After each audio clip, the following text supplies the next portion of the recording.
The Spaz 12 is one of the most iconic shotguns in COD history. It's an extremely popular shotgun in the real world as well. The real Spaz 12 was first manufactured in 1979 by Italian firearms company Franchi.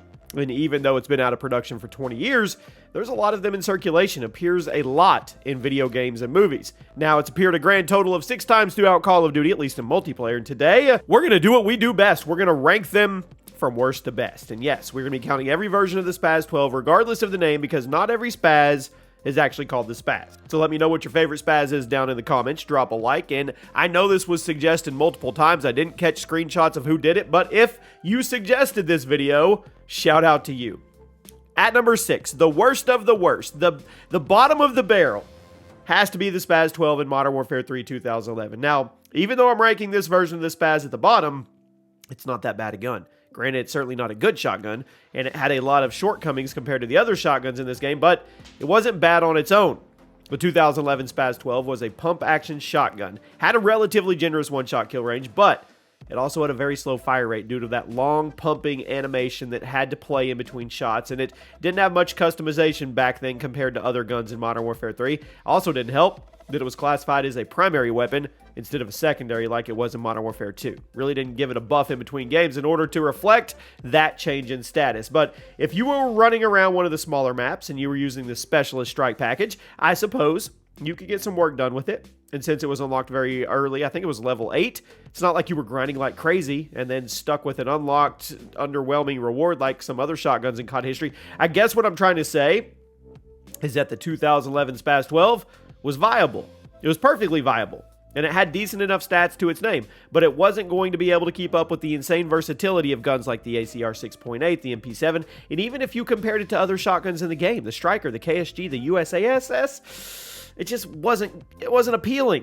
The fire rate is what held it back. Even if the one-shot kill range was deceptively long, if you missed your one-shot kill, you basically lost the fight right then and there, because the target, they were going to turn around and hose you down with bullets before you could ever follow up. So yeah, I put it at the bottom of the list.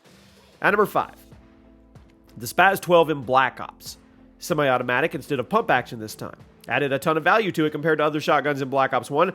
Now, the Black Ops 1 Spaz was also perfectly capable of getting a one-shot kill despite being a semi-auto, so it was a nice plus. Main downside of the Spaz was the fact that it had this very, very, very wide hip-fire spread, so you were rarely going to actually get a one-shot kill, but the fire rate cap being so high, it was easy to get a second and third shot on the target before they could actually counter you. It also had some pretty good movement speeds in this game, basically weighing nothing as far as the game was concerned, so you could run around as much as you wanted to and not worry about sluggish movements or weight penalties with this shotgun. Now, you could only hold 8 shells at a time, and you would have to reload each of them individually, so if you weren't running sleight of hand, you could definitely get yourself into trouble after spamming a bunch of shots at someone. And ultimately, the accuracy could get a little rough due to how rare the one-hit kills actually were, but it was a perfectly solid close-range gun. You could get 2 to 3 shots out pretty quickly, and you would rarely need more than that to clean it up. Every Spaz 12 in COD history has been solid, so even though this gun is second worst on the list, still a viable shotgun in the context of Black Ops 1. Now, moving forward, the rest of the guns on this list were really good, so strap in, we're about to get pretty insane.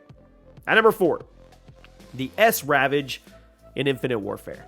It was the classic gun in Infinite Warfare that was renamed in honor of Sandy Ravage, one of the original Call of Duty YouTubers, which I think was really, really cool.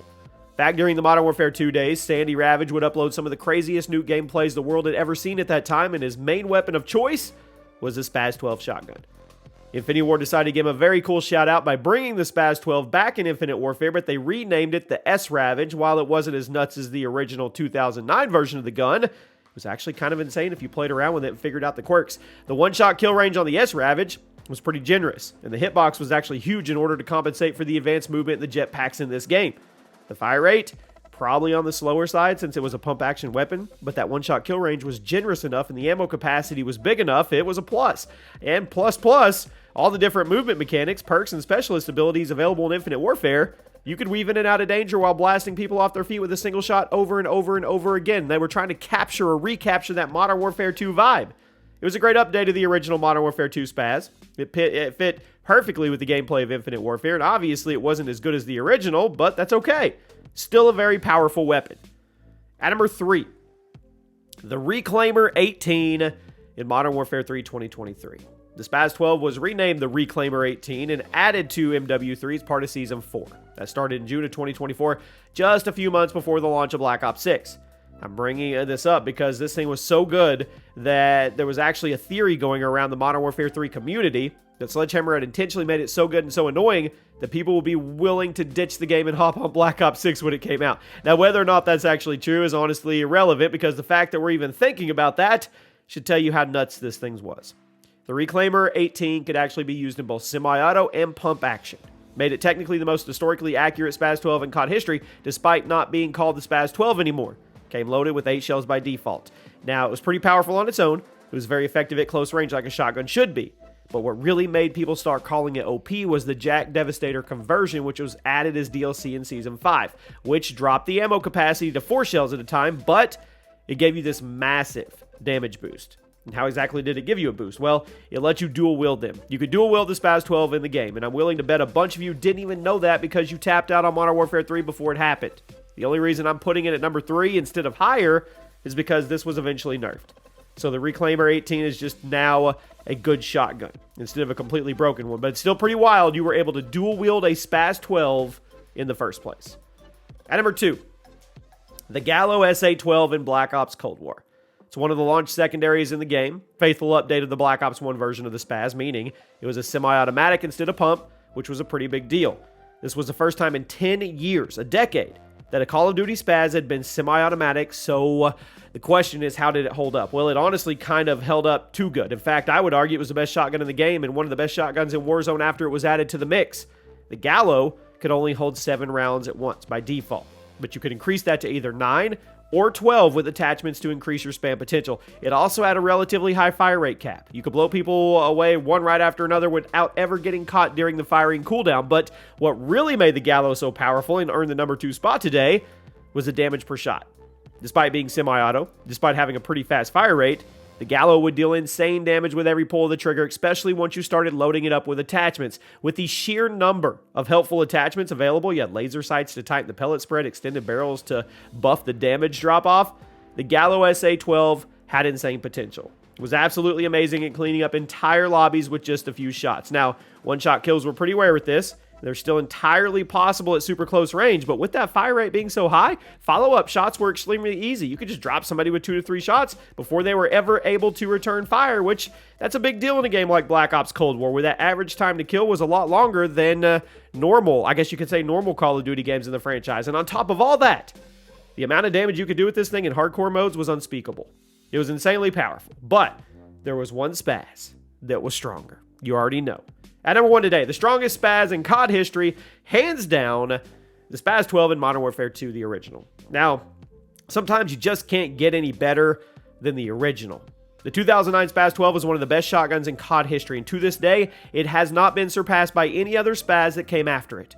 Pump action shotgun, secondary weapon, absolutely ridiculous. One-shot kill range in return for this relatively low fire rate. Who cares? Took a while to pump the weapon. Who cares after pulling the trigger? But the amount of power behind each shot was one of the highest from any shotgun in COD history, and the fact you could throw it in your back pocket whenever you wanted.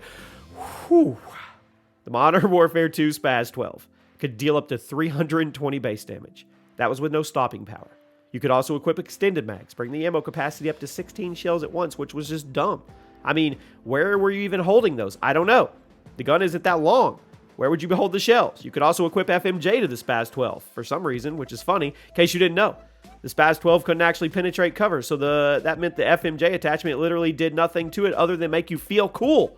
But that one-shot kill range, insane. It was nutty. I'm not even going to keep talking about it because you guys already know. You do. If you were using sleight of hand, you could interrupt that pump animation by doing the reload cancel and speed up the fire rate even more. It was just dumb. The SPAS 12 from the original Modern Warfare 2 is hands down the best of the best. Let me know where I got it right. Let me know where I got it wrong, and I'll see you soon.